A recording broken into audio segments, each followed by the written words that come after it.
RFM Matin. RFM Matin. Émission Billet au Sénégal. RFM Matin 7h40 sunu gan ministre tourisme ñu ngi lay nuyu Mame Mbaye Niang. maa ngi lay fay Babacar di nuyu sa auditeurs yi di nuyu Georges. jërëjëf Georges Déthié Diop kon la ñu àndal ci waxtaan wi tey sababu waxtaan bi mooy touriste yi ñu karoon ca Casamance keroog kon ne dañoo nangu seen alal ba noppi itam daal di dénkoom jooyanti rek micro yeeg këfin yi ba déggin wi gën a neex kon touristes yooyu nga xam ne dañu kar nangu seen alal ba noppi sàkku leen ay soxna lañ cosaanoo ca Espagne enquête bi li mu wane mooy sàkku googu ñu doon wax amul li tax nga ñëw fi tey mooy ni nguurug Sénégal du seetaan yëf yi am na lu mu cay def ci wàllu kalaameek l'enquête. waaw jërëjëf Babacar xëy na du ma wax ni que kalaame ak kii mais baax na yu mel nii bu amee ci réew quand même parce que ñun ñëpp a ko ñaawlu woon ñu delloo si xel yi waaye surtout wax ni que wax jooju bi mu jibee naroon na yàq lu bari ay jéego yu bari yoo xam ni def nañ ko ci wàllum tourisme foofu ci Casamance. umpul kenn ni que président de la République bi mu ñëwee ba léegi kéemtulaay kàttanam mi ngi koy def pour que tourisme en général suqalikuwaat waaye particulièrement foofu ci Casamance parce que jàpp nañ ni li ëpp ci askan bi foofu ci tourisme la ñuy dunde donc ay jéego yu bari am ci yu mel ni défiscaliser orienté pratiquement crédit hôtelier bi mu jub pour di jàppale hôtelier yu fa nekk ñu defaraat seen hôtel yi waaye tamit benn projet bu toll ci 300 millions yuy jàppale campement villageois yi nga xam ni dañuy recevoir ay touristes village yooyu pratiquement ci campement yooyu la ñuy dunde bon alhamdulilah ba ñu dem ba egg ci après histoire Ebola bi nga xam ne mosuñoo dal ca waaye tourisme fay na ci wax dëgg yàlla ci doole ju bari parce que bi ñuy waxi Ebola ci sous-région bi jàpp naa ni tourisme moo ci gën a souffrir moom la gën a dal. mbiru touriste espagnol yi kon am na lu mu gàkkal ci mbir mi. forcément am xam nga wax joo xam ni li olof di wax rek weddi tuuma moom fa yow la egg du man eggu fa donc wax ji bi mu amee après tombeek yëf yi attaques yi amoon ci forestiers yi donc day xaw a nuru leneen ba nar a faagaagal ak xajamal liggéey bu am solo biñ doon def foofu Casamance pour mu ñëw. waaye alhamdulilah di ñaan surtout nag yéen journalistes yi ñu bañ di traiter sujet yi ak émotion ak di gaaw a wax parce que xëy na bu ñu xaaroon ba ci 10 heures peut-être ci fajar ñu soog a joxe information bi kon xëy na doon ñu woon egsi fii nii waaye di leen wax nag ni que peut-être loolu moom intérêt national intérêt économique national la menacé parce que quand même ñoom bu ñu leen karee nangu seen alal ne dañ leen sàkku. waaw mun nga koo jottali ne ñoom ñoo ko wax xam nga fi mu nekk ba jëmmi jamono. xam nga fi mu nekk nii ndax dañ leen a kar ndax dañoo nangu seen alal ak ndax dañ leen sàkku yooyu yëpp fi mu nekk nii mën nañ koo def entre guillemets parce que nag wax dëgg yàlla bu ñu nëbbantewul ministre de l'intérieur déclaration yi def ay déclaration yu argumenté la am na loo mën a wax am na loo mënta wax mais saytu bi moom mënta ñàkk pour que lu mel noonu dootul amati mais fi mu nekk nii ndax dañ leen a kar ndax dañoo nangu seen xaalis ak ndax dañ leen a sàkku xam nga boo waxee dara bu ca benn nekkul dëgg rek jiixi jaaxa day am ci li nga wax lépp donc il faut ñu saytu fi mu nekk nii service su état bi particulièrement ministre de l'intérieur ak ay services yi nga xam ni ñoom la yoon may ñuy enquête ñi ngi def seen liggéey ñu may ñu pare waaye wax jooju warta tax ñu yàq destination Casamance parce que même ba ci attaque bu Boffa yi bi mu amee ñu ci bari dañu wax ni que ambassade France nee na ay ressortissants bu ñu demati Casamance damay fàttali ni que mosuñoo wax loolu dañu waxoon ni que am na ay barab ci Casamance ñi ngi wax seen ressortissants yi pour ñu bañ fa dem parce que day am ay opération militaire de sécurisation mooy maanaam ci àll bi tey jii nii Pikine wala Géejawaay ñaan ñu ko yàlla wala Diamaguène bu amee ay genre meurtre yu mel noonu gendarmerie day déployer wu dem ñu sécuriser site bi xool lan moo fa doxul. ni mu amee Casamance. ni mu mënoon a amee Pikine noonu la amee Casamance mais ci wàllu touriste yooyu doonte sax wax nga ni bu ñu yàkkamti di am ni ñuy traité information bi. mi ngi ci l'enquête mais est-ce que càggante amul quelque part. ndax itam nee nañ yenn ci touristes yi. génn nañ réew mi ba jaar Gambie. waaw mais déedéet bu bàyyi leen ñu génn. c'est que il faut que ñu leeral li ñuy njëkk a leeral mooy c'est vrai touriste la mais Casamance ba fa coow li amee ba am fi boobaak léegi amul benn tour opérateur bu organisé indi ay touristes ñu attaqué la amusul am. bokkul ak ki nga xam ni am na ci droit nag quand même dafa fay billet ñëw xamul circuit bi miin na réew mi. am na fi ay jamono ay touristes yu réer ba léegi feeñuñ sax. déedéet loolu li fi amoon te ñu waxoon ni que ay touristes yu réer lañ ca feeñuñ. mooy les couples Kaabe Gagneex loolu. mais defe naa ñu ñëpp suivre nañ histoire bi après ñooñu dañ leen a jàpp quand même ci parc bi après ñu taxé leen sax ay experts yu doon ñëw doon jàppale ay mouvement donc loolu defe naa bon ku seet yow yaa ma gën a mën a xool defe naa histoire boobu li tax nga junj ko mooy xam nga finalité bi parce que umpul kenn ni que ñooñu après jàpp nañ leen ci biir parc bi ñu doon def leneen lu dul tourisme donc mais di fàttali ni que na xel yi dellu si Casamance amul problème mu sécurité gendarmerie mi ngi fa armée bi mi ngi fa police mi ngi fa dégg naa ci seen antenne fii benn fajar Ali Aydar ni moom lim ñemee def Casamance ñemewu ko def sax biir Dakar parce que Casamance de 4 heures du matin mën na jógee barab sàngam dem barab sàngam dugg ci àll bi donc nañ delloo si xel yi bañ a yàq parce que ña fa nekk ay nit yu jàmm lañ seen xeet ak seen aada du tumurankeel mënta ñàkk nag ay wëyu yu xëy pour def comme niñ koy defee Dakar niñ koy defee Tëngéej niñ koy defee loolu gouvernement bi jël na ay matukaayam pour mu mën a am tey jii nii tour opérateur bu bëgg a yóbbu say touriste Casamance te wax dëgg yàlla am na luñ fa xool mën nga ko def ci jàmm ak salaam jël nañ disposition yëpp pour que loolu bañ a yàqu. ñu wax ci tourisme encore 30 secondes ak teewaayu Emmanuel Macron ci Sénégal président France yegg si bii que touristes français yi ci boo xoolee touristes yi ñëw Sénégal yëpp ñoom représenté nañ ci 46% ak yokkute la am wala wàññite. waaw yokkute la boo ko jëlee ci parce que référence bi bu fekkee ni que bi fi Ebola ñëwee la wax dëgg yàlla boobu moom tourisme dafa nekkoon ci suuf. daanu nërmeelu hôteliers yi sonn wax dëgg yàlla ñu dund ci ay jafe-jafe donc li nga wax dëgg la li ëpp ci ay touristes maanaam li ci ëpp 46% jege na ko loolu wala mu ëpp ko tuuti wala 47% ci ay touristes yi ñëw Sénégal France la ñuy jógee et ñooñu defe naa visite Emmanuel Macron liñ ci mën a bénéficier woo mooy tey amul télévision française bu dul def reportage wala documentaire du Sénégal loolu ñun dañu am agence boo xam ni da daan fay.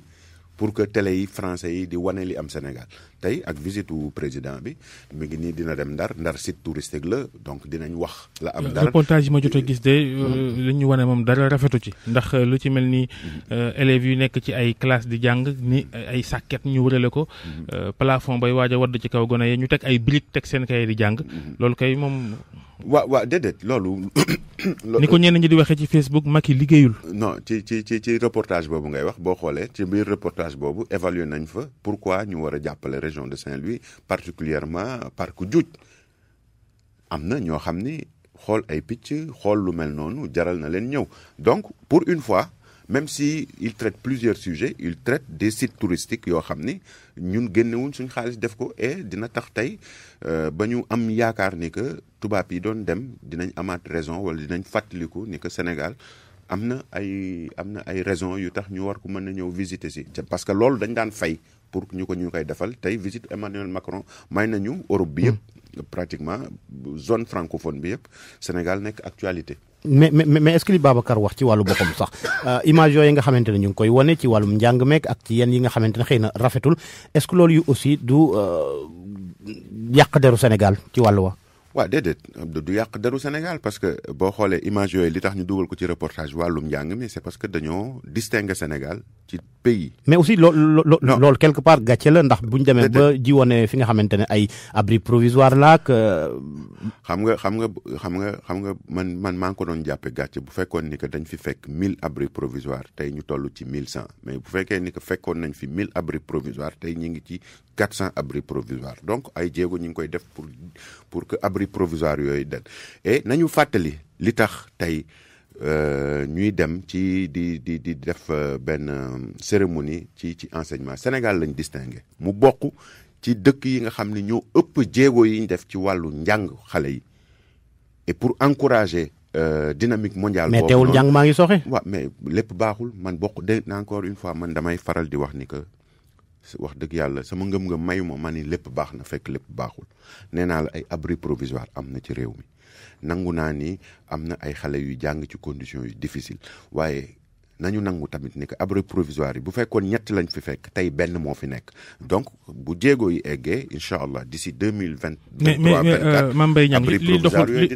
li doxul moom mën na su koo lim ci bii émission rawatina. waaye bu xoolee doxalinu Macky Sall. li dox tamit est-ce que mën nañ ko lim ci biir émission doxalinu jaay doole lay nuróol ak forcé. bërki Dembo Ndiaye rek bi muy wax ak opposition bi yi nga xam ni du opposition bi rek ñu bëri sàkku nañ ni ngir élection leer ci Sénégal nañ nommé ministre de l'intérieur boo xam ni du far fenn.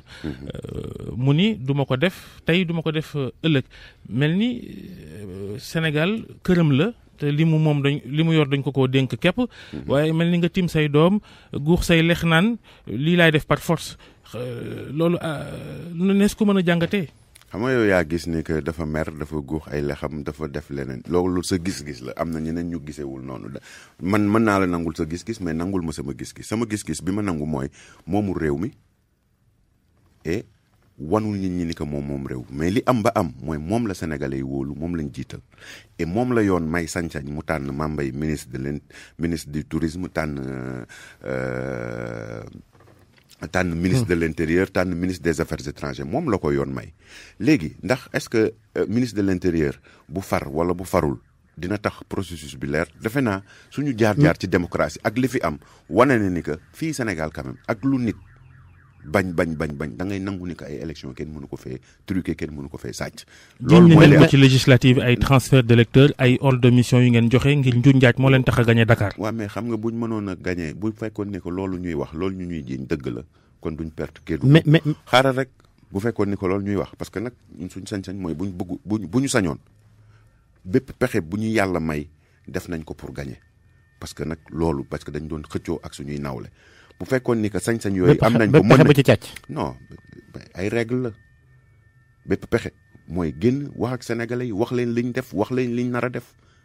ñi ñuy xëccool yàlla tey moo ñu may chance boobu ñi ñuy xëccool waxuñu fan lañ bëgg a jëm réew mi waxuñu lan lañ nar a def li ñuy def rek mooy ñii li ñuy def baaxul loolu rek la ñuy wax mais loolu sénégalais yi ñu ngi ñuy déglu askan bi ñu ñuy déglu mais lan moo changé diggante 2010 2011 ak 2012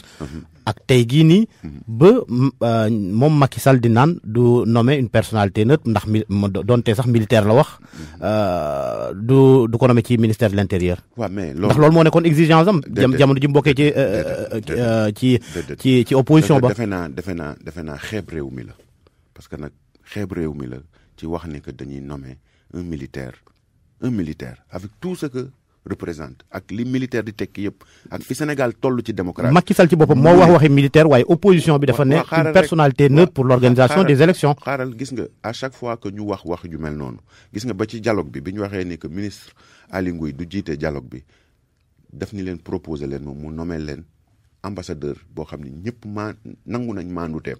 mais est-ce que tax na dialogue bi dem. mais ki toog ni gisuma nga ni ko jant baa ngi nii fajar mu ni la gisuma mais kooku moom gisu ko waaye du la tee def yow li nga xam ni moom lañ la sas ak moom moo la war